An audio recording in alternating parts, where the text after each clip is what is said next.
In this video I'm going to show you how to mute TikTok audio.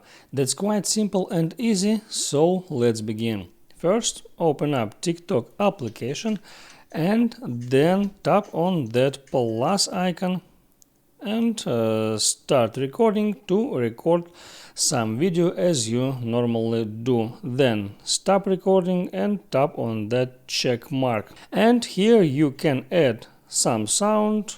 Let it be, for example, that one. And next, what you're gonna do, you need to tap on that volume icon right here at the right, and here you can select the volume of original sound and edit sound. If you want just edit sound to be available, just drag original sound to the very left and then tap done. And that's it. Now original sound is completely muted. I hope it helps you, so before you go, please like and subscribe.